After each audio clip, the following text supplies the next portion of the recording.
I want to bring in the former United States ambassador to the United Nations, John Bolton. He was also President Trump's national security advisor.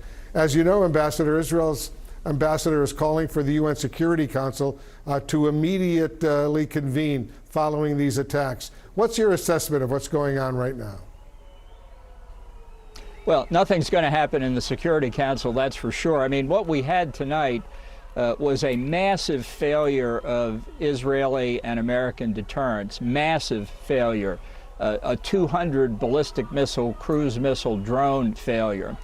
And I think, notwithstanding that there appears to be very little damage, fingers crossed until we get the final assessment. And thank God if the death toll is low or non-existent. And while we're at it, let's thank George W. Bush for getting out of the ABM Treaty of 1972, unleashing American missile defense capabilities.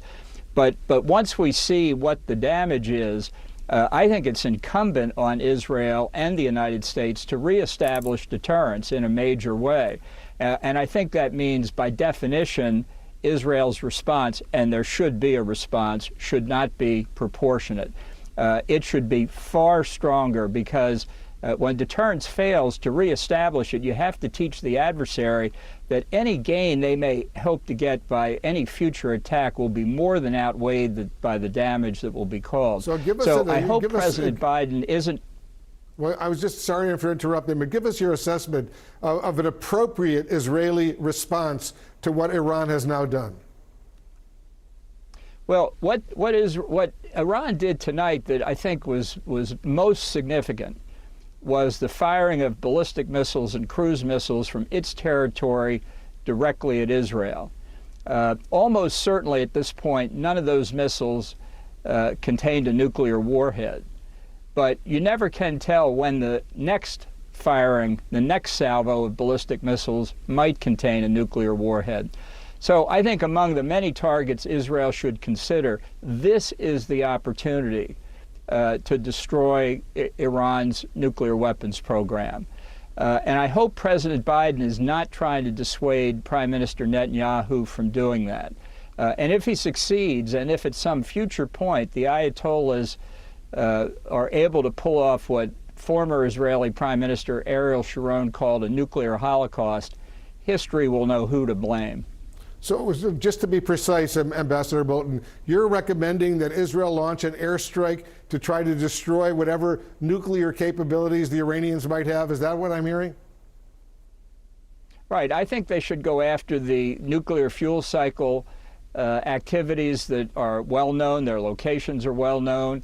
And I think that would be the appropriate target, because right now Iran has demonstrated it is not restrained by any concern about a direct attack on Israeli territory from its attack. It has, by its own admission, fired ballistic and cruise missiles. And the only thing that has saved Israel is this amazing technology.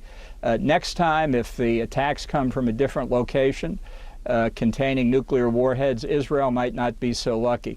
This is not time to play academic games and message and signal. This is a question of power. People say they're concerned about a wider war. The wider war began on October the 7th. That was not an Israeli war against Arabs or Palestinians or Gazans. It was Iran's attack on Israel using the Ring of Fire strategy. That's the strategic environment Israel faces right now. And the main cause, the puppeteer, the puppet master, is Iran. And if you take away their nuclear capability, that would be a dramatic hit to the regime, maybe enough to topple it. Ambassador, my colleague Jim Sciutto is here with me in Washington. He has a question, he has a follow-up question for you. Go ahead, Jim. Ambassador Bolton, given, and you know as well as we do, that Hezbollah and its enormous missile arsenal, many thousands of rockets and missiles, is intended in part by Iran to be a pressure point if Israel were to strike Iranian nuclear facilities. And I wonder, given the size of that, an order of magnitude bigger than it was, say, during the 2006 war, whether you believe Israel can today fight what would be a multi-front war, Gaza in the south, Hezbollah in the north, Iran to the east, and if you would then envision the U.S. directly involved in such a conflict. Well, I think for the foreseeable future, Gaza is not going to be a principal battlefield, and it's certainly not something that's going to engage full Israeli military power. I think Hezbollah put pressure on Iran. It's one reason why the Iranian counterstrike took almost 2 weeks after the Damascus strike by Israel to say, you need to put skin in this game, Iran.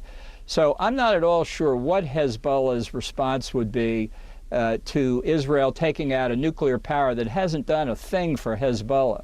The Israelis clearly have thought about what to do to neutralize Hezbollah. Perhaps their response, which also would be a pretty big problem for Iran, would be to go after Hezbollah now. My point is there are a number of steps Israel can take.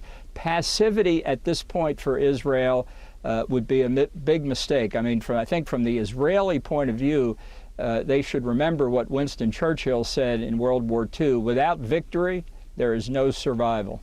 How close is Iran to actually having a nuclear bomb?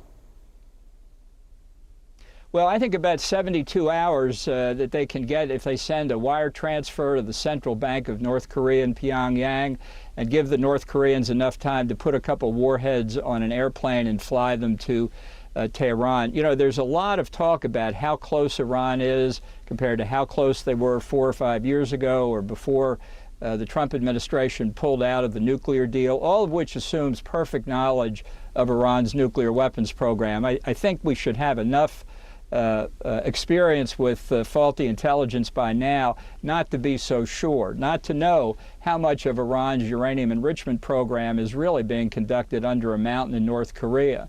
The fact is they're very close. The fact is the nuclear deal of 2015 was flawed from the start by allowing Iran any uranium enrichment capability whatever.